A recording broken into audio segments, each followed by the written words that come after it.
করে নিয়েছি, কেমন কবুল করেছি জানো? আমি আমার হাবিবের পুরো বদনের মধ্যে, পুরো শরীরের মধ্যে আতরের ঘ্রাণ, মিস্কে আম্বারের খুশবু জারি করে দিয়েছি। বুখারী শরীফের হাদিসের মধ্যে ইমাম বুখারী রাহমাতুল্লাহ আলাইহি লিখেছেন, আল্লাহ রাসূল সাল্লাল্লাহু তাআলা আলাইহি ওয়াসাল্লাম যখন কোন রাস্তা দিয়ে চলে যেতেন, সাহাবাদের যখন তালাশ করতে ইচ্ছে হতো, সাহাবারা যখন নবীর সন্ধান নেওয়ার ইচ্ছা করত, নবীজিকে খোঁজার জন্য লোককে জিজ্ঞাসা করতো না, কোন সাহাবাকে জিজ্ঞাসা করতো না, যেই রাস্তায় নবীর সন্ধান তালাশ করবে, সাহাবা আজমাইন হুজুররা নাকটাকে রাস্তার মধ্যে লাগিয়ে দিতেন আর নাক দিয়ে ঘ্রাণ টেনে বলে দিতেন, না জানি এই রাস্তায় মিস্কে আম্বারের খুশবু আছে, মানে এই রাস্তা দিয়ে বিশ্ব নবী, বিশ্ব মানবতার মুক্তির দূত নবী আকরাম সাল্লাল্লাহু তাআলা আলাইহি ওয়াসাল্লাম গিয়েছে। চলো চলো যাই, এই রাস্তা দিয়ে গেলে বিশ্ব নবীর সাক্ষাৎ হয়ে যাবে। নবী পছন্দ করেছে আতর, নবী পছন্দ করেছে খুশবু, আল্লাহ পাক তার গোটা শরীরের মধ্যে খুশবু জারি করে দিয়েছে। নবী এমন খুশবু পছন্দ করেছে, আম্মাজান আয়েশা সিদ্দিকা থেকে হাদিস বর্ণনা, আম্মাজান আয়েশা সিদ্দিকা বলেন, আমার রাসূল যখন দূর সফর থেকে আসতেন, রাসূলের পাসিনা যখন বার হতো, ঘাম যখন বার হতো, আমি আয়েশা নবীজির শরীর থেকে ঘামগুলোকে, পাসিনাগুলোকে নিয়ে নিয়ে হাতে করে নিয়ে পাত্রের মধ্যে বেয়ে বেয়ে রাখতাম, আর সাহাবারা আসতেন, সাহাবারা ওই ঘামটাকে, পাসিনাটাকে অল্প অল্প করে নিয়ে যেতেন আতর বলে ব্যবহার করার জন্য। জোরে বলেন সুবহানাল্লাহ। 2 নম্বরে রাসূল পছন্দ করেছে খাদ্য, খাবার। 1 তারিখ আল্লাহ রাসূল সাল্লাল্লাহু আলাইহি ওয়াসাল্লাম ফজরের নামাজের ইমামতি করেছে। ফজরের নামাজের যখন ইমামতি করেছে, সরকারে দো আলম শফিউল মুজনাবিন রাহমাতুল লিল আলামিনের পেছনে ইক্তিদা করেছে সাহাবারা লক্ষ্য করে দেখছে আল্লাহ রাসূল ফজরের নামাজে ইমামতি করেছে, নামাজ অবস্থায়, নামাজ বাঁধা অবস্থায় হাত ছেড়ে দিয়ে সামনের দিকে যেন কিছু একটা ধরতে যাচ্ছে। নামাজ শেষ হলো, একবার নয় কয়েকবার ওরকম ধরার চেষ্টা করেছে, নামাজ সালাম ফিরিয়ে সমাপ্ত হয়েছে। সাহাবারা জিজ্ঞাসা করলেন, ইয়া রাসূলুল্লাহ, ইয়া হাবিবাল্লাহ, বেয়াদবি ক্ষমা করেন, বেয়াদবি মাফ করেন, আমার আম্মা আব্বা আপনার কদম মোবারকে কুরবানি হোক, উৎসর্গ হোক। ইয়া রাসূলুল্লাহ, ইয়া হাবিবাল্লাহ, আপনি যখন নামাজের ইমামতি করেছিলেন, ইমামতি অবস্থায় আপনি সামনের দিকে হাত দিয়ে কি ধরতেছিলেন?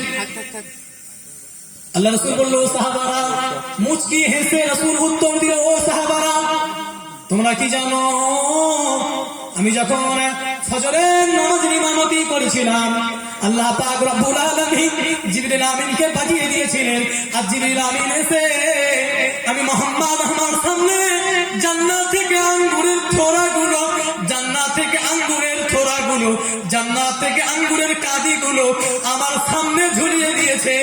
আমি মুহাম্মদ বারবার চেষ্টা করছিলাম না, আমি আঙ্গুরের দিকে তাকাবো না, আমি আঙ্গুরগুলো নেব না, আমি সামনে থাকতে পারলাম না, নিজেকে নিজে কন্ট্রোল করতে পারলাম না, ধীর রাখতে পারলাম না, আমি হাত দুটো দিয়ে আঙ্গুরগুলোকে ধরার জন্য একটু হাত বাড়ালাম, পরক্ষণে ভাবলাম না না না না, আমি এই আঙ্গুর নেব না, নেব না, নেব না।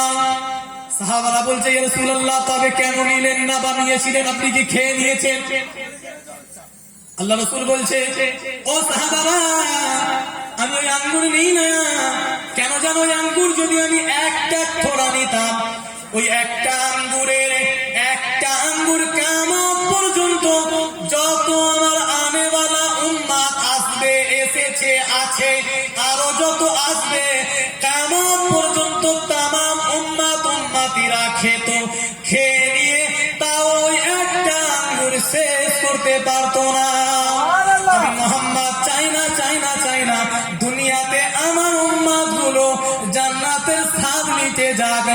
দুনিয়াতে যদি এরা জান্নাতি স্বাদ পেয়ে যায়, এরা না জানি আমার বড় ভয় হয়, দিন থেকে মাহরুম হয়ে যায়। তাই জন্য আমি আঙ্গুরটা নিলাম না। রাসূল পছন্দ করেছে খাবার, আল্লাহ পাক জান্নাত থেকে তার জন্য খাবারের ব্যবস্থা করে দিয়েছে। আল্লাহ পাক যখন তায়েফের জমিন থেকে রাসূল যখন আঘাত খেয়ে এসেছে, উহুদ পাহাড়ে যখন দাঁড়িয়ে আছেন, আল্লাহ রাসূলকে আল্লাহ পাক গায়েবী আওয়াজ দিয়ে বলে, হাবিব আপনি কাঁদেন, আপনি বলেন উহুদের পাহাড়টাকে আপনার জন্য সোনা বানিয়ে দেব। সরকারে দো আলম জিবরিল আমিন দাঁড়িয়ে রয়েছে। জিবরিল আমিনের দিকে সরকারে দো আলম নজর দিয়েছেন। জিবরিল আমিনকে ইশারা করে বলছে যে হে জিবরিল, ওয়াকে জিবরিল, হে ভাই জিবরিল, আমি আল্লাহ আমাকে অর্ডার করছে সোনা বানার জন্য, উহুদটাকে সোনা করে দেবে, আমি নেব না নেবনি। জিবরিল আমিন বলছে, ডাইরেক্ট বলেনি, জিবরিল আমিন ইশারা করে মাথাটাকে উপরে ছিল, জিবরিল আমিন মাথাটাকে নত করে দিয়েছে। আল্লাহ রাসূল বুঝে গেছে জিবরিল আমিন নিতে নিষেধ করেছে, মানা করেছে।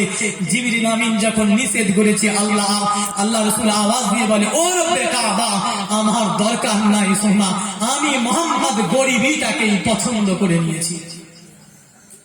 আমি গরিব থাকতে চাই, উম্মত বড় লোক হতে চাই, উম্মত ধনী হতে চাই, কিন্তু রাসূল গরিবই থাকতে চেয়েছিল। রাসূলের গরিবীটা পছন্দ ছিল। রাসূল 2 নম্বরে পছন্দ তাহলে কি? খাবার, খাদ্য। 3 নম্বর আল্লাহ রাসূল বলে, আমি 3 নম্বরে পছন্দ করেছি নেককার বিবি। নেককার বিবি পছন্দ করেছি। আল্লাহ পাক রব্বুল আলামিন তার আরশে আজিমে কবুল করে নিয়ে আম্মা জানা ঈসা সিদ্দিকাকে আল্লাহ পাক রব্বুল আলামিন নবী পাক সাল্লাল্লাহু তাআলা আলাইহি ওয়াসাল্লামের বিবি বানিয়ে দিয়েছে। নেককার গুণবতী মহিলাগুলোকে আল্লাহ পাক রব্বুল আলামিন নবীজির স্ত্রী বানিয়ে तमाम পৃথিবীর বান্দা বান্দির জন্য, উম্মাত উম্মাতির জন্য মায়ের সম্মান দিয়ে দিয়েছে। যাতে আবু বকর সিদ্দিক দাঁড়িয়ে গিয়েছে, আবু বকর সিদ্দিক দাঁড়িয়ে বলে, ইয়া রাসূলুল্লাহ, ইয়া হাবিবাল্লাহ, আপনি যা বলেছেন সত্য সত্য সত্য। নবী গো, আপনার 3 জিনিস দুনিয়াতে পছন্দ, আমি আবু বকর আমারও 3 জিনিস পছন্দ। সিদ্দিকে আকবর আবু বকর সিদ্দিক বলে, আমার 3 জিনিস পছন্দ।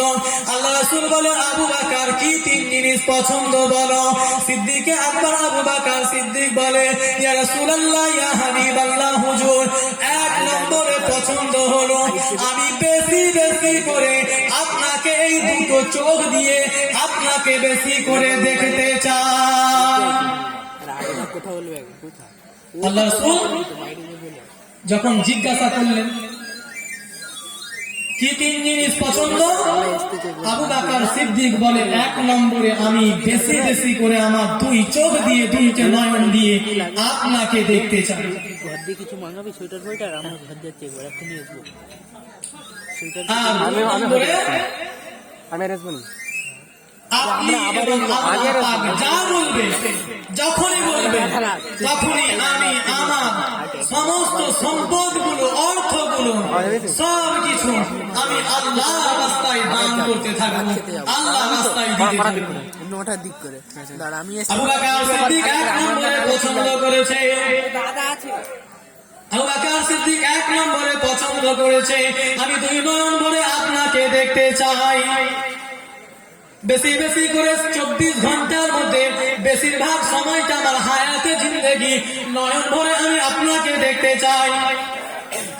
সিদ্দিক আকবর আবু বকর সিদ্দিক যখন এই কথা বলেছে, আর সে আজিম আমার মহান রব্বে কাবা আল্লাহ পাক রব্বুল আলামিন বলে, আবু বকর তুমি যেহেতু আমার হাবিবকে দেখতে চাও, আমি আল্লাহ পাক আমার হাবিবকে দেখার জন্য তোমাকে দীর্ঘক্ষণ সময় দিয়ে দিলাম। মুসলমান চিন্তা করে দেখো কোনখানে সময় দিল, হিজরতের রাত্রিতে আল্লাহ পাক রব্বুল আলামিন আবু বকর সিদ্দিককে আল্লাহ রাসূলের সঙ্গী বানিয়ে দিলেন।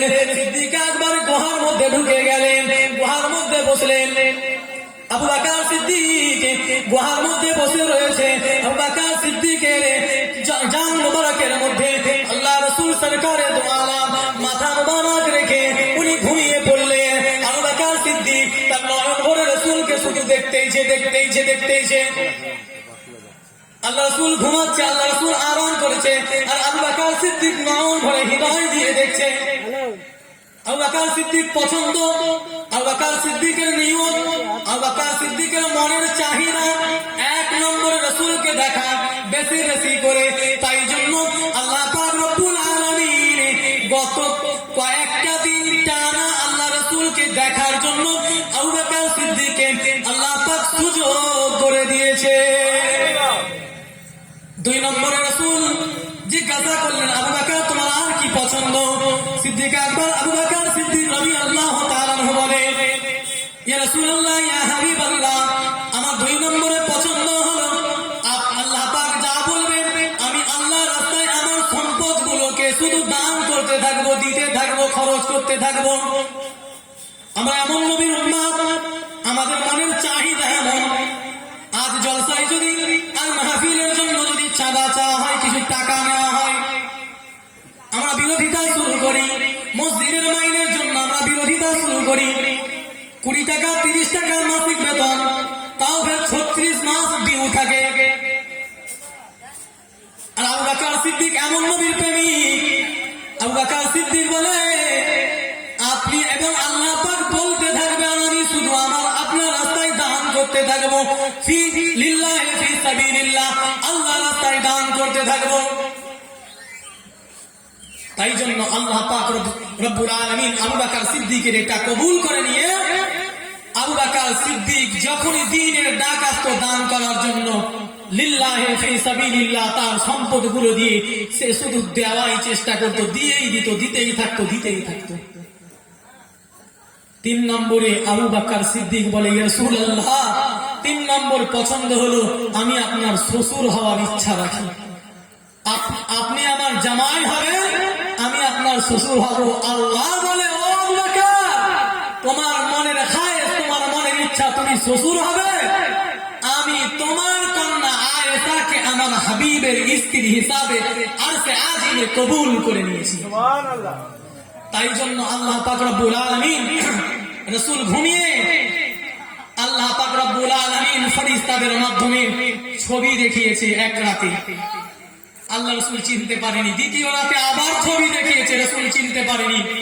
তৃতীয় দিনে আয়েশাকে যখন দেখেছে, আবু বকরের মেয়েকে যখন দেখেছে, আল্লাহ রাসূল বলে 2 দিন ধরে আল্লাহ পাক যেই ছবি আমাকে দেখিয়েছিল সেই ছবিটা অন্য কেউ নয়, সেটাই হলো সিদ্দিক আকবর আবু বকরের মেয়ে হযরতে আয়েশা সিদ্দিকাকে আল্লাহ পাক রব্বুল আলামিন আমার স্ত্রী হিসাবে কবুল করে নিয়েছে। অর্থাৎ আবু বকরের মনের চাহিদা, মনের খায়েশা, তারা ভালোগুলো চাইতো। তাই জন্যই না আল্লাহ পাক তাদের কপালে জান্নাতের সার্টিফিকেট দিয়ে দিয়েছিল। আমরা কেউ জান্নাতের সার্টিফিকেট পেয়েছি এমন আছি? নামাজের খোঁজ নাই। জান্নাতের সার্টিফিকেট পাইনি, তাও নামাজের খোঁজ নাই। জান্নাতের সার্টিফিকেট পাইনি, নবীর সুন্নতের পাবন্দি নেই। জান্নাতের সার্টিফিকেট পাইনি, দিন থেকে মাহরুম হয়ে গিয়েছি, দূরে সরে গিয়েছি। আমাদের দরকার দ্বীনের পথে, আলোর পথে ফিরে আসা। আজ তামাম পৃথিবীতে মুসলমান বড় কঠিন মুহূর্তের মধ্যে রয়েছে, কঠিন পরিস্থিতির মধ্যে রয়েছে। এমন একটা সময় এসছে, আলহামদুলিল্লাহ সুম্মা আলহামদুলিল্লাহ, যদিও আমাদের এলাকা, আমাদের মহল্লা অনেক ভালো, এখনো শান্তি সম্প্রীতি বজায় রয়েছে। কিন্তু পৃথিবীর দিকে তাকিয়ে দেখেন, চারিদিকে শুধু মুসলমান লাঞ্ছিত, বঞ্চিত, অপমানিত, অপদস্থ। কাশ্মীরের মুসলমানদের কি করুণ অবস্থা, সিরিয়ার মুসলমানদের কি করুণ অবস্থা, আফগানিস্তানের মুসলমানদের কি করুণ অবস্থা, মায়ানমারের মুসলমানদের কি করুণ অবস্থা, বাংলাদেশের মুসলমানদেরও খুব করুণ অবস্থা। গুজরাট, ইউপি, উত্তরপ্রদেশ, এদের মুসলমানদের করুণ অবস্থা। আলহামদুলিল্লাহ সুম্মা আলহামদুলিল্লাহ, যতটুকু ভালো আছে পশ্চিম বাংলা এখনো পর্যন্ত হিন্দু মুসলিম ভাই ভাই শান্তি সম্প্রীতির সঙ্গে এখনো রয়েছে। এটা আমাদের দরকার, আর এটা আমরা জানবে না, এটা আমাদেরকে প্রচার করতে হবে। আমি প্রথমেই শুরু করেছিলাম শান্তির কথা বলে, আমার নবী কেমন ছিল, আমার নবীর একটা ভালো পরিচয় দিয়েছিলাম। আমি বিভিন্ন জায়গায় সম্প্রীতি সমাবেশে গেলে আমি ওই বর্ণনাটাই বলি, ওই রেওয়ায়েতটাই আলোচনা করি। আমার নবী কোনোদিনও জিজ্ঞেস করেনি, এই তুই ইহুদির বাচ্চা না খ্রিস্টানের বাচ্চা, নবী জিজ্ঞেস করেনি তুই মুসলমানের ছেলে না তুই ইহুদির বাচ্চা, নবীজি জিজ্ঞেস করেনি। নবীজি ধর্মের পরিচয় নেয়নি, মোহাম্মদ ধর্মের পরিচয় নেয়নি। মোহাম্মদ শুধু জানতে চেয়েছে তুমি কি চাও, বলো তুমি কি চাও, তোমার উদ্দেশ্য কি। আজও আমরা যারা রয়েছি আলেম ওলামা হুফাজ তালাবা যারা রয়েছি, আমাদের কাছে কোনো কারণে কেউ এলে আমরা জিজ্ঞাসা করিনি ভাই তুমি হিন্দু না মুসলিম, জিজ্ঞেস করিনি। কারণ না, হিন্দু হিন্দুর জায়গায়, মুসলিম মুসলিমের জায়গায়, ওটা আমাদের জিনিস না। আমরা শান্তির বার্তাবাহক, যেহেতু ইসলাম ধর্মের অনুসারী, আমরা তো শান্তির বার্তাবাহক হিসাবে শান্তিটাই প্রচার করব, এটাই আমাদের মাকসাদ থাকবে। আজ এই নবুরিয়া মানিকপীর আস্থানার বাৎসরিক ইসালে সোয়াব থেকে আমি আশা রাখবো কোন বিঘ্ন ব্যাঘাত না, শান্তি সম্প্রীতি দিকে দিকে ছড়িয়ে যাবে। আমরা যেমন ছিলাম, হিন্দু মুসলিম সমস্ত ধর্মের মানুষগুলো মিলে মিশে যেমন ছিলাম তেমন থাকতে চাই। আমরা চাই না এমন কোনো কিছু হোক হিন্দু ভাই বিপদের মধ্যে থাক, আমরা চাই না। আমরা চাই না আমার কম আমার জাতি বিপদের মধ্যে থাক, চাই না। আমরা যেমন ছিলাম মিলেমিশে তেমন থাকতে চাই, তাই না? অর্থাৎ আমাদের দরকার নবীজির আদর্শগুলোকে সিনায় নিয়ে ঘোরাবো, মাথার মধ্যে রাখা। নবীর আদর্শ থাকলে আমাদেরকে কেউ সন্ত্রাসী করবে না, নবীজির আদর্শ থাকলে। তবে সব জায়গায় নরম না, আবার সব জায়গায় গরম না। কোথাও কোথাও আবু বকরের রূপ ধারণ করতে হবে, তো কোথাও কোথাও উমরেরও রূপ ধারণ করতে হবে। এটা আমাদের মনে রাখতে হবে। কেননা আজ পৃথিবীর ইতিহাসে, খাস করে ভারতের ইতিহাসে, একটা কালো মেঘ, কালো ছায়ার আবির্ভাব হয়েছে। না জানি আল্লাহ পাক আমাদের নসিবে কি রেখেছে। সময় আছে, সুযোগ আছে, পরিবর্তন হয়, দ্বীনের দিকে ফিরে আসি, ইসলামের দিকে ফিরে আসি, আল্লাহ এবং নবীর পথকে আঁকড়ে ধরি, নামাজের মাসাল্লাটাকে আঁকড়ে ধরি, বেনামাজি হয়ে নয়, নামাজি হয়ে দোয়াচার। আল্লাহ আজ ভারতের মধ্যে কঠিন পরিস্থিতির মধ্যে তোমার দরবারে তোমার গোলাম হাত তুলেছে মালিক। ভারতের আকাশ থেকে যে কালো ছায়া দেখা যাচ্ছে, এই কালো ছায়াটাকে তুমি দূর করে দাও। আমরা যেমন শান্তি সম্প্রীতির সঙ্গে ছিলাম, নানান ধর্ম নানান বর্ণের মানুষগুলো মিলে মিশে হাতে হাত দিয়ে কাঁধে কাঁধ মিলিয়েছিলাম, আবারও থাকতে চাই। আমরা চাই না কোনো বিপদ। কারণ এই দেশটার নামই তো একটা হিন্দুস্থান, অর্থাৎ হিন্দুস্থান মানে আমাদের মিলে মিশে থাকাটা লাগবে। আমরা চাই এটা। নবীজির আদর্শ সিনার মধ্যে না। এক বুড়ি, আপনারা জানেন কাহিনী, নবীর আদর্শ নিয়ে আরেকটু বলি। বুড়িমা চলে যাচ্ছে তার মহল্লা ছেড়ে। কেউ তাকে বলেছে মোহাম্মদ বাপ দাদার ধর্ম নিয়ে লাথি মারছে, বাপ দাদার ধর্ম ছেড়ে দিয়ে সে একটা নতুন ধর্ম শুরু করেছে, চলো পালিয়ে যাই। সবাই পালাচ্ছে, বুড়িও পালাচ্ছে। অসুস্থ বুড়ি, খুব অথর বুড়ো, খুব বৃদ্ধা মহিলা, উনি উনার পুতলা নিয়ে, কাঠের একটা পুতলা আছে, উনি কাপড়ের পুতলা নিয়ে চলে যাচ্ছে, রওনা দিচ্ছে। সেই রাস্তা দিয়ে বিশ্ব মানবতার মুক্তির দূত হেঁটে হেঁটে যাচ্ছিলেন। আল্লাহ রাসূল যখন যাচ্ছিলেন, আল্লাহ রাসূল দেখলেন বৃদ্ধা মহিলা, এর নেওয়ার মতো ক্ষমতা নেই। আল্লাহ রাসূল বললেন, মা যাও কোথায়? বলে, বাবা যাবো অমুক পাহাড়ে। বলে, কেন আপনি চলে যাবেন কেন? বলে, এই যে আব্দুল্লাহর বেটা মোহাম্মদ মক্কায় এসেছে, এ পুরো মক্কায় আমাদের বাপ দাদার ধর্মকে লাথি মেরে নতুন ধর্মের আবির্ভাব করেছে, এর জ্বালায় টিকা যাচ্ছে না, চলে যেতে হবে। বুড়ি তো ছিলেন না কার সঙ্গে কথা বলে, আহারে। বুড়ি চলে যাচ্ছে। আল্লাহ রাসূল সাল্লাল্লাহু তাআলা আলাইহি ওয়াসাল্লাম বলে, বুড়িমা দাও তোমার কাঠের পুতলাটা দাও। উনি কাঠের বোঝা মাথায় নিয়ে উনি যাচ্ছে। বাবা তুমি আগিয়ে দেবে, হ্যাঁ বলে চলে যাচ্ছে। গন্তব্য স্থলে পৌঁছে গিয়েছে। উনি বুড়িমার বোঝাপত্র গুলো রেখে দিলেন, ফিরে যাবে। বুড়িমা বললেন, বাবা মজুরি তো নিয়ে যাও। বুড়িমা যখন এই কথা বলেছে, নবী বলে, না মজুরি আমার লাগবে না বুড়িমা। বুড়িমা বলে, বাবা আজকের সময় এমন মানুষ পাওয়া যায় না, তবে আপনি যা করেছি তো তুমি বাবা কে, তোমার পরিচয় কে, তুমি কোথায় থাকো বলো, যদি কোনোদিন সুযোগ হয় তোমার সঙ্গে সাক্ষাৎ করবো। বিশ্বমানবতার মুক্তিদূত সাইয়্যিদুল মুরসালিন শাফিউল মুযনিবিন খাতামুন নবিয়্যিন রাহমাতাল লিল আলামিন জনাব মুহাম্মদ রাসূলুল্লাহ সাল্লাল্লাহু আলাইহি ওয়াসাল্লাম বলেন, বুড়িমা বুড়িমা, সারা রাস্তা ধরে যাকে গালি দিলে, যাকে গালি দিলে, যার বাবাকে গালি দিলে, যার দাদাকে গালি দিলে, ও বুড়িমা, ওই যুবককে অন্য কেউ না, অন্য কেউ না, আমি হলাম সেই মুহাম্মদ। বুড়িমা যখন এই কথা শুনেছে চোখের পানি ছেড়ে দিয়ে কাঁদতে শুরু করেছে, চোখের পানি ছেড়ে দিয়ে কাঁদে আর বলে, মুহাম্মদ, এমন মানুষ কি পৃথিবীতে হয়? ও মুহাম্মদ, আমার কওমের লোকেরা তোমার নামে বলেছে তুমি নাকি জাদুকর, তুমি নাকি জালেম, তুমি নাকি এক দুষ্টু মানুষ, ওই জন্য তোমায় ছেড়ে দূরে চলে এসেছি। মুহাম্মদ, আগে যদি জানতাম আমি এত দূরে আসা লাগতো না বাবা। না না না না, আর দেরি করবো না, দেরি করবো না, হাতটা বাড়িয়ে দাও মুহাম্মদ, হাতে হাত দিয়ে ইমানের কালিমা পড়ে আমাকে মুসলমান বানিয়ে নাও। নারে তাকবীর! এটা হলো নবীজির চরিত্র, এটা হলো মুহাম্মাদের আদর্শ। এই মুহাম্মাদকে তোমরা চিনতে পারলে না, এই মুহাম্মাদের আদর্শ নিতে পারলে না।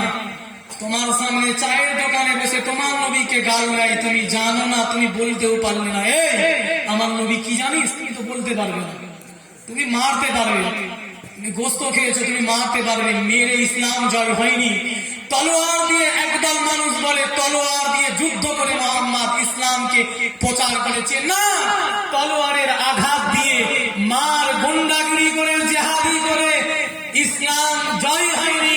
ইসলাম জয় হয়েছে, বিজয়ের পতাকা উড়েছে তো একমাত্র নবীজির আদর্শে, নবীজির ব্যবহারে উড়েছে।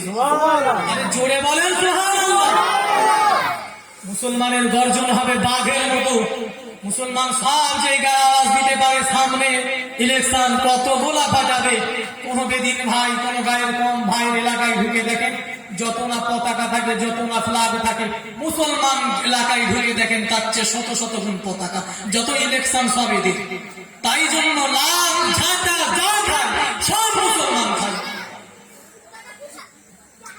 রাজনীতির পাগল মুসলমান ঘরের সন্তান দাঁড়িয়ে পেশাব করে। তুমি রাজনীতি করলে তুমি কি মনে করো তোমার কওমের কিছু স্বার্থ হবে?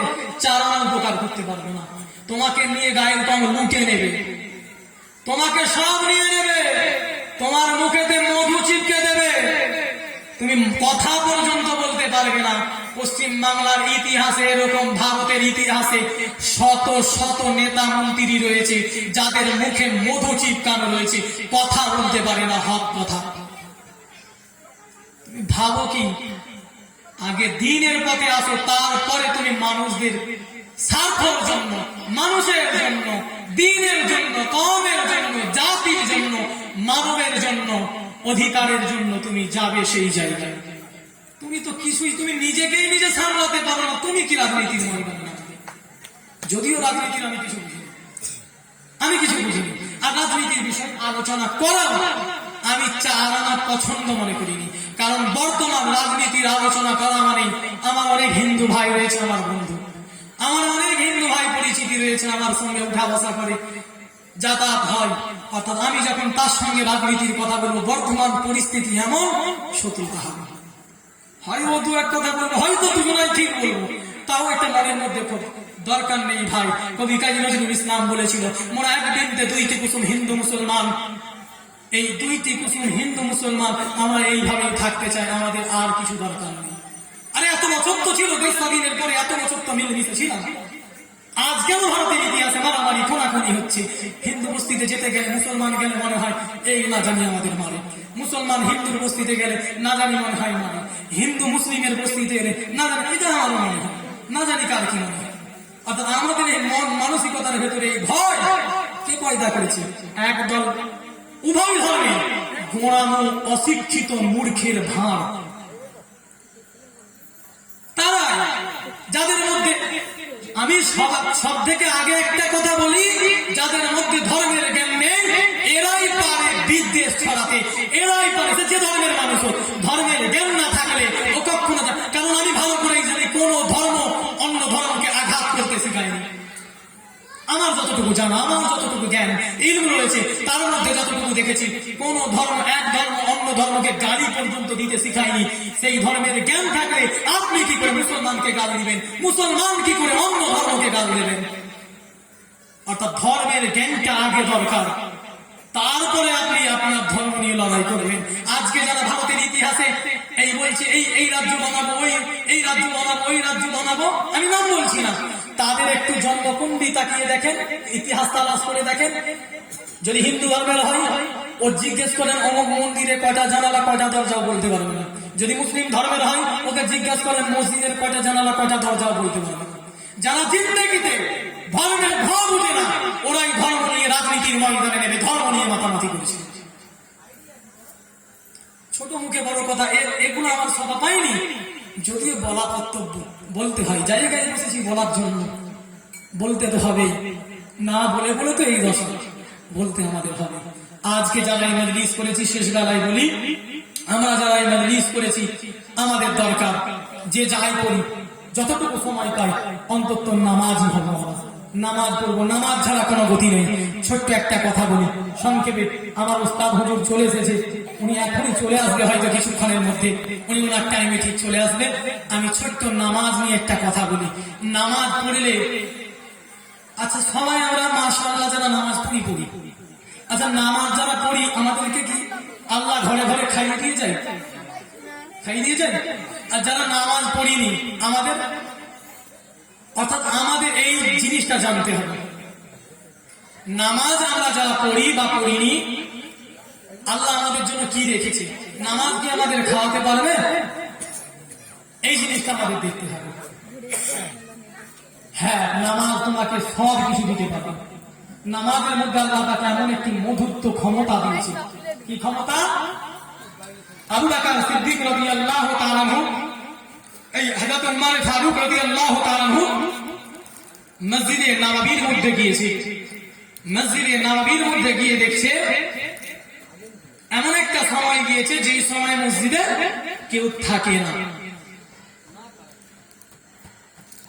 সেই সময় গিয়ে দেখছে এক ব্যক্তি মসজিদের এক কোণায় বসে দু হাত তুলে আল্লাহর দরবারে মানাজাত করছে আর কাঁদছে। ফারুক আযম হযরত উমর ফারুক রাদিয়াল্লাহু তাআলা আনহু মসজিদে নববীর ভেতরে ঢুকে সামনে গিয়ে দেখে ওই ব্যক্তিটা অন্য কেউ না, ওই ব্যক্তিটা হলেন সিদ্দিক আকবর হযরত আবু বকর সিদ্দিক রাদিয়াল্লাহু তাআলা আনহু। মসজিদে নববীর কোণায় বসে আল্লাহর কুদরতের দরবারে দুই হাত তুলে কাঁদে। হযরত ফারুক আযম পেছনে বসে গেলেন, দুইটা হাত তুলে মানাজাতের মধ্যে শরীক হয়ে গেলেন। আমিন আল্লাহুম্মা আমিন, আমিন আল্লাহুম্মা আমিন বলে দোয়ায় শরীক হয়ে গেলেন। আবু বকর সিদ্দিক অঝর নয়নে কাঁদে আর দোয়া করে। কিছুক্ষণ পরে দোয়া শেষ হয়ে যায়। হযরত ফারুক আযম আবু বকর সিদ্দিককে সালাম দেয়, মুসাফা করে আর বলে ভাইজান আপনি কেন এই সময়ে তো কোনো নামাজের ওয়াক্ত না, কি ব্যাপার আপনি অসময়ে মসজিদে, কি ব্যাপার? সিদ্দিক আকবর বলে ভাই উমর তুমি কেন এসেছো এই সময়ে? হযরত ফারুক আযম বলে বেয়াদবি ক্ষমা করবেন, আল্লাহর কসম করে বলি আমি উমর, আমার ঘরে আজ 3 দিন যাবত উনানে আগুন জ্বলেনি, আমি 3 দিন ধরে অনাহারে রয়েছি, ক্ষুধার যন্ত্রণা সহ্য না করতে পেরে মসজিদের মধ্যে এসেছি। আল্লাহ দরবারে কাঁদবো, আল্লাহ দরবারে কাঁদবো, আল্লাহ পাকের কালামে পাকটা তেলাওয়াত করব। আল্লাহ পাকের কালামে পাক তেলাওয়াত করলে পারে আমার খিদা নিবারণ হয়ে যায়। ফারুক আযম বলে আবু বকর ভাইজান আপনি কেন এসেছেন? হযরত আবু বকর সিদ্দিক বলে হে ফারুক আযম আল্লাহর কসম করে বলি যার হাতে আমি আবু বকর আমার জান, আপনি যে কারণে এসেছেন আমি আবু বকর সেই কারণে এসেছি। আমার ঘরে আজ কয়েকদিন যাব উনানের মধ্যে আগুন জ্বলেনি। মুসলমান চিন্তা করো, আজকে তুমি সারা দেশে কাজ করে বেড়াও, ঘুরে বেড়াও, তুমি নামাজ পড়ো না, তুমি নামাজ পড়ার কথা তোমায় দাওয়াত দিলে, তোমাকে মসজিদে আসার কথা বললে, তোমাকে জুমায় যাওয়ার কথা বললে, তোমাকে নামাজের কথা বললে, তুমি বলো নামাজ পড়লে হবে না, আমার কাজ আছে, আমি যদি কাজ না করি আমার স্ত্রীকে খাওয়াবে কে, বকর সিদ্দিক কিন্তু চিন্তা করেনি। আবু বকর বলে আমি কোরআন পড়বো আমার খিদা মিটে যায়। উমর বলে আমি কোরআন পড়বো আমার খিদা মিটে যায়। তুমি কেমন রব্বের গোলাম হয়েছো, তুমি নবীর কেমন আশেক হয়েছো, তুমি নামাজকে বাদ দিয়ে তুমি রুজির চিন্তায় রয়েছো, তুমি নামাজকে দূরে রেখে তুমি কি করে কামাই হবে সেই চিন্তায় রয়েছো। টাকার মধ্যে শান্তি পাওয়া যাবে না রে ভাই। শান্তি যদি পেতে হয় আবু বকরের আদর্শ নিয়ে নাও, উমরের থেকে শিক্ষা নিয়ে নাও, উসমানের থেকে শিক্ষা নিয়ে নাও, হযরত আলী রাদিয়াল্লাহু তাআলা আনহুদের থেকে শিক্ষা নিয়ে নাও। তারা এমনি এমনি আল্লাহ পাক তাদের কপালেতে জান্নাতের সার্টিফিকেট দেয়নি গো। তারা আল্লাহকে এত মহব্বত করেছে, তারা নবীকে এত ভালোবেসেছে, ভালোবাসাকে আল্লাহ পাক এত খুশি হয়েছে, দুনিয়াতে তাদের কপালে জান্নাতের সার্টিফিকেট দিয়ে দিয়েছে। এমনি এমনি আবু বকর হয়নি, উমর এমনি এমনি জান্নাতি হয়নি, কষ্ট করেছে, সেই কষ্ট করেছে। অর্থাৎ কষ্ট না করলে ফল পাওয়া যাবে না। জান্নাতের যদি আশা রাখি, দুবেলা যদি ভাত নাই বা হয় না খেয়ে, এই লকডাউন গেলে এমন কোন মুসলমান আমার তো শুনেও নি কানে যে ওর ঘরে একবেলা রান্না হয়নি, উপসে ছিল। বরঞ্চ যেই জায়গায় একটা গরু হতো সেই জায়গায় 10টা হয়েছে প্রতি সপ্তাহে, তাও খেয়েছে মুসলমান। গোস মাছ করে যত পেরেছে খেয়েছে। মুসলমান না খেয়ে মনে নেই। আপনি ভাবেন নামাজ ছেড়ে দিলে না খেয়ে মরবো না। আল্লাহ পাক বলেছে তোমরা নামাজ পড়ো, নামাজ তোমাদেরকে গুনাহের কাজ থেকে, খারাপ কাজ থেকে দূরে রাখে, বিরত রাখে। তুমি মাতাল, তুমি মদখোর, তুমি মসজিদে যাও। তুমি যদি মনে মনে ভাবো আমি মদ ছেড়ে দেবো, না, মদ ছেড়ে তুমি মসজিদে যেতে পারবে না। ও কপাল, তুমি একটা কবরে চলে যাবে, সত্যিই চলে যাবে, তাও তুমি মসজিদে যাওয়া কপাল বানাতে পারবে না। তুমি মদ খাও, তাও তুমি মসজিদে যাও, কারণ আল্লাহ বলেছে তুমি মসজিদে গেলে তবে তো তুমি মদ ছাড়তে পারবে। মসজিদে না গিয়ে তুমি মদ ছাড়তে পারবে না। তুমি চোর, তুমি ডাকাত, তুমি বদমাশ, মসজিদে যাও। মসজিদ তোমাকে আল্লাহ ওয়ালা বানিয়ে দেবে, মসজিদ তোমাকে সুন্দর চরিত্রের অধিকারী বানিয়ে দেবে, মসজিদ তোমাকে পবিত্র বানিয়ে দেবে। মসজিদ থেকে দূরে থেকো না। মসজিদ থেকে দূরে থাকলে তুমি মদখোর হবে, তুমি জুয়াখোর হবে, তুমি নেশাখোর হবে, তুমি জোচ্চোর হবে, তুমি বাটপার হবে, তুমি চিটিংবাজ হবে, তুমি মিথ্যুক হবে, তুমি গীবত করবে, তুমি পরনিন্দা করবে, পরচর্চা করবে। প্রকৃতির পক্ষে কোন নামাজি আল্লাহর ঘরে 5 ওয়াক্ত ডিউটি দেওয়া এমন ব্যক্তি কখনো মদখোর, বিড়িখোর, গাঁজাখোর, সিগারেটখোর হতে পারবে না। যদি ইয়া আইয়ুহাল্লাযীনা আমানুত্তাকুল্লাহ, তার মধ্যে আল্লাহর ভয় থাকে। নামাজে পড়বো, মদ খাবো না, মনের নিয়ত নিয়ে যেতে হবে আমি আল্লাহর ঘরে যাচ্ছি, আর আমি খারাপ কাজ করবো না, গুনাহের কাজ করবো না, এমন একটি নিয়ত বানাতে হবে। অসুবিধা হচ্ছে, কথা চলবে এরকম। নামাজের কথা বললে ওয়াজ সব জায়গায় ভালো লাগে। হাওড়া জেলা এক জায়গায় ওয়াজ করছি, অনেক লোক ছিল, যাক আলহামদুলিল্লাহ। 40-50 বছরের এক লোক উঠে গিয়ে বলছে নামাজের কথা বলছি, 2 ঘন্টা শুধু নামাজ নিয়ে বলেছি। কেন এখন নামাজই খুব দরকার, খুব দরকার। তো নামাজ নিয়ে বলছি, 40-50 বছরের এক ব্যক্তি উঠে গিয়ে বলছে হুজুর নামাজ নামাজ নিয়ে শুধু বলছেন, নামাজ কি সব? নামাজ কি পড়তেই হবে? কে বলছে? কোন গায়ের কাম না, মুসলমানের হচ্ছে। উঠে গিয়ে বলছে শত শত লোক ছিল, খুব কম করে না হলো 4-500 লোক হবে, 4-500 লোকের মাঝখান থেকে ওই ব্যক্তি উঠে গিয়ে বলছে নামাজ কি পড়তেই হবে? 2 ঘন্টা শুধু নামাজ নামাজ নিয়ে ওয়াজ করছেন। আমি চুপ হয়ে গিয়েছিলাম। আমার পাশে বসা ছিলেন কনকপুর মাদ্রাসা 5 সালুকপাড়া মাদ্রাসার হাফেজ সাহেব উপর বসা ছিলেন। উনাকে জিজ্ঞাসা, উনি বসে, উনিও হাসছে, আমি চুপ হয়ে গিয়েছি। আমি হাসি, উনি আমি চুপচাপ। কি বলবো আল্লাহ? আমার জবান থেকে একটা কথা বের করেছিলাম, জানার নাম ইসলাম না, মানার নাম হলো ইসলাম। তুমি পণ্ডিত হতে পারো, তুমি সব জানো, বিড়ি পাবো, সব জানতা বিড়ি বানতে একটা বাংলা কথা আছে না, সব জানে নামাজ পড়তে হবে, না পড়লে জান্নাতে যাবে নাকি? হালাল খেতে হবে, না খেলে, মদ খেলে জান্নাতে যাবে নাকি? আমরা সব জানি, এমন কেউ ব্যক্তি আছে মদ খেলে জান্নাতে যাবো এই কথা জানি? আছি? সব জানি, কিন্তু তার সত্ত্বেও বিড়ি বাঁধি আমরা। এই দলের লোক আমরা। মসজিদে যাবো না, সব জায়গায় যাবো, মসজিদে যাবো না। আজকে এই দিনই মজলিস, এত সুন্দর সুন্দর আলেম, আমি তো পাশাপাশি এলাকার ছেলে, আমার তো ওয়াজ করার মতো কোনো কিছুই নেই, জানেন আপনারা। আমার ওস্তাদ হুজুর আছে, পরে একজন ব্যক্তি আছেন, ইনাদের মধুর আলোচনা শুনবেন, কিন্তু দেখেন লোক দেখেন আসবে না। তাও একদল মানুষ সেই আড্ডা দিচ্ছে, ঘুরে বেরোচ্ছে। কেন?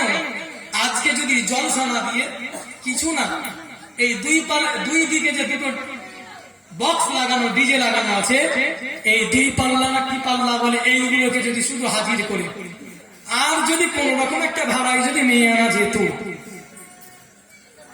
স্বামী যদি শুয়ে থাকতো, স্ত্রী ও স্বামীকে তুলে তুলে পাঠিয়ে দিত, যাও দেখে আসো একটু কেমন করে নাচ। এই তো অবস্থা।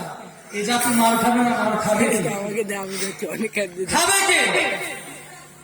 পরিবর্তন হন, সংশোধন হন, অন্তরকে পরিবর্তন করেন। এখনো সময় আছে, মসজিদের দিকে আগিয়ে যান, মসজিদের দিকে একটু তাকান, মসজিদের দিকে একটু দেখভাল দেন, নজর দেন, মসজিদের দিকে একটু দেখ সাক্ষাৎ করতে হবে। দিনই মজলিস কি দরকার ছিল এত বলা? কি দরকার ছিল এত কিছু করার? যদি লোক না বসি আমরা, খাস করে যারা আয়োজন রয়েছেন, আমি যে বছরটা এসেছিলাম, আমি বারবার এখানে যা কিছু প্রোগ্রাম আমি বলি, নামাজ পড়েন ভাই, জলসা দিয়ে আল্লাহ সাক্ষী, যতটুকু পরিমাণ রয়েছে, আপনি যতই বড় জলসা দেন, শুধু আরামবাগ থেকে আলেম এনে আর অনুষ্ঠান থেকে আলেম এনে কেন, কাবার ইমামকে এনেও আপনি নাজাতের দরজা পেতে পারবেন না যদি আপনি নামাজি না হতে পারেন। কারণ রাসূল বলেছে, আসসালাতু মিফতাহুল জান্নাহ, নামাজই তো জান্নাতের চাবিকাঠি। আপনি জান্নাতের চাবি যদি না নিয়ে যান, আপনি জান্নাতে গিয়ে কি করবেন? কোথায় যাবেন? ভাববে না, সেখানে হাতুড়ি মেরে তালা ভাঙবে নাকি? সব জায়গায় টাকানো চলে, সে জায়গায় চলবে না।